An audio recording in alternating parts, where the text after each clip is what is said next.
Hey there, cats and kitties. I am the Blues Man, Johnny Blues, and with this video, we'll be discussing my thoughts on episode 21 of the anime series Log Horizon 2. And this episode was interesting, and it had some feels to it and such like that, but I also kind of feel like by the end that it was a little misrepresentative as, you know, calling back on the preview for this episode at the tail end of the previous episode. Unless I'm remembering incorrectly, I thought we were under the impression that whatever this message that was going to be passed to the kids by Row 2 was going to be a message from Shiro, and it actually turned out that it was a message for him. And of course they wait until the tail end to get this message in Shiro's hands, and he's finally opening it and then fade out. So cliffhanger on what it is, you know, this message that Row2 has imparted and sent through these kids to Shiro.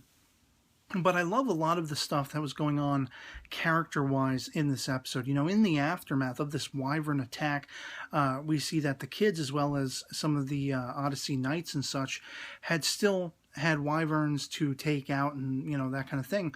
And we have a couple of really brilliant scenes where we see, like, Rudy unleashing havoc, and even Row 2, you know, casting summons or spells or something in this attack. You see Isuzu, you know, strumming her guitar and her musical abilities and everything like that. And there's a lot of talk about, you know, the whole sort of divergence that's going on between the people of the land and the adventurers. This is all going back to Akihabara as well. We see that genius-level monsters, creatures, are getting inside Akihabara, and there's this level of apathy that even a character like Natsuyuki is really taking note of, and it's really bothering him. Sort of a lighthearted character for him to be stopping everything he's doing and looking about Akihabara and seeing all these characters in this sort of, you know, downtrodden state. That's something, you know, it's like, start paying attention here, folks. Something's going on. And of course, we've known this was something unfolding for several episodes now. Shiro has been warning, and we've had callbacks to his warnings of there being a burgeoning war between people of the land and the adventurers. The irony being that it is adventurers who are coinciding and partnering up with certain people of the land. It's sort of like the negative elements of both sides are coming together and forming this basic enemy faction. You know, they really want to just reap havoc all across Akihabara and all across this Elder Tale realm come to life. And it's compelling because then you have the genius level creatures and monsters and all this stuff that we've had coming into play in the last few episodes. And I haven't really had a lot to say about, just because I didn't know how sort of integral to the story they were going to end up being. As we see in this episode, this is actually a chief among the factors of the oncoming story as we wrap up this season, at least, of this particular series. And it's compelling to me that, you know, ever since you had that Nelreth character going around killing people in Akihabara, and they basically grudgingly had to let down, you know, the barrier of protection around Akihabara and all this stuff. Now you have these genius level creatures and monsters and whatever you want to call them getting inside. We have this genius of marriage who, kind of akin to a siren song, he is seducing and sort of brainwashing female characters. And I don't remember if they said one of them went missing, had been kidnapped, or had stuff stolen exactly, but they catch this guy doing this again at one point in the episode, this little faction of Sujiro's guild, and even he's calling attention to it, like, you know, don't listen to this guy, don't go along with this guy, he's a genius monster, we really have to take him down.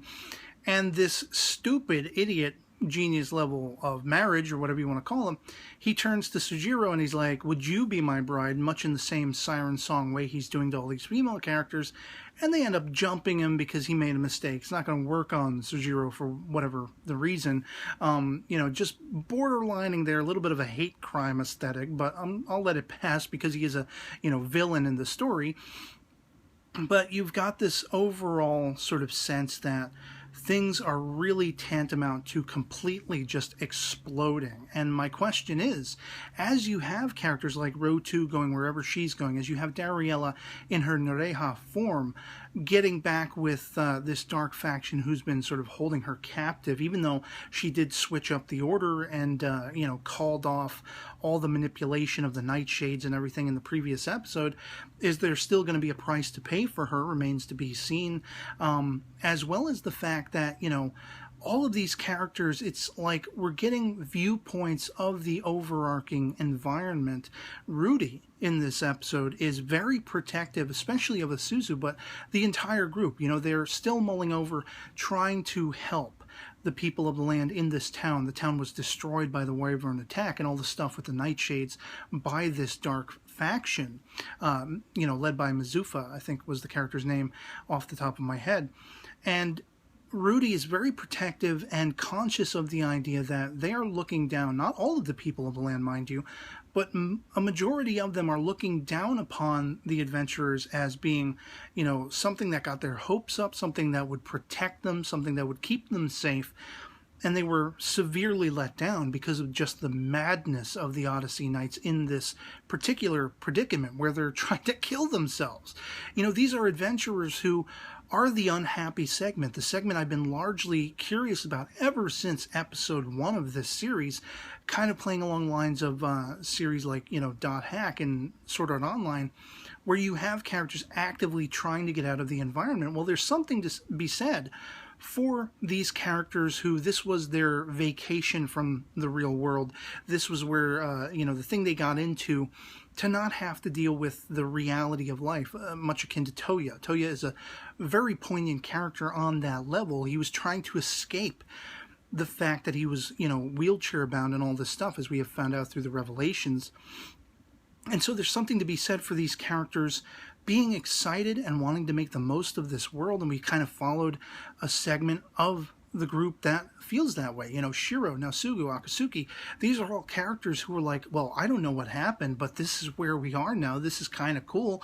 Let's rock this joint. And then, of course, Shiro brought forth the idea of the round table and creating a level of peace between the people of the land and the adventurers, the humans in this environment.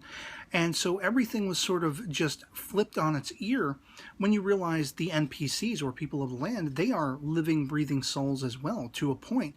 But there's not a level playing field, and you have the dark factions of both of these groups coming together and exploiting that notion. And, the idea that Rudy is ever so fearful for Isuzu, who has tried to build up so much hope within herself, to find her passion in music and utilize that passion to try to give a new song, both sort of metaphorically and literally, to the people of the land, to bridge that gap and create a formation of peace. He understands that it might crush her to understand that these people of the land are unimpressed by the adventurers who were supposed to protect them, who had gotten their hopes raised so high and all this kind of stuff. And yet, toward the end of this episode, even with all this impending darkness looming, with this apathy going across the people of the land and other characters in Akihabara, which are growing in numbers and numbers.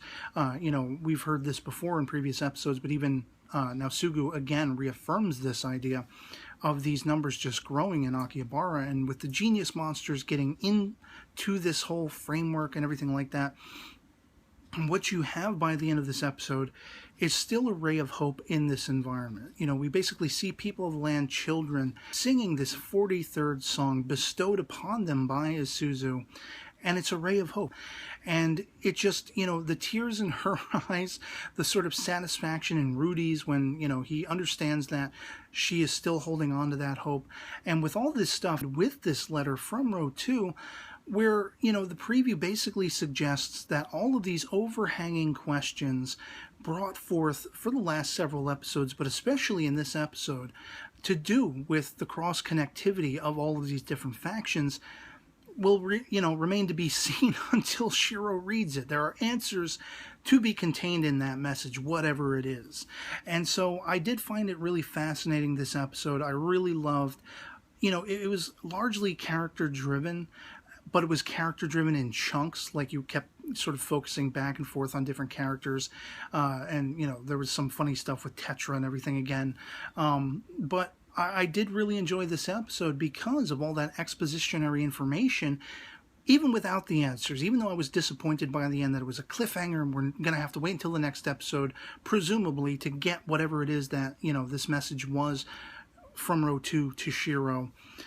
Even with that said, I still enjoyed this episode for what it was, and I'm just still on the edge of my seat wondering how this is all going to come together. We only have a handful of episodes left, and I can only hope that they will successfully be able to wrap all of this up by the end of that, you know, stretch of episodes, unless they're going to leave it as a cliffhanger and we'll get a season 3 down the line at some point. I haven't heard anything as of the time of this recording, so I have no idea, but I'd love to hear from you guys in the comments below what you thought of episode 21 of Log Horizon 2. If you've seen it, were you impressed with it? Did it fall flat for you? Is it still strengthening and embodying all the questions like I have, you know, and all the things, the ponderances that are left over with all of these different engagements and these factions and everything? Let me know in the comments below, you know, how you reacted to this episode and all of that kind of stuff.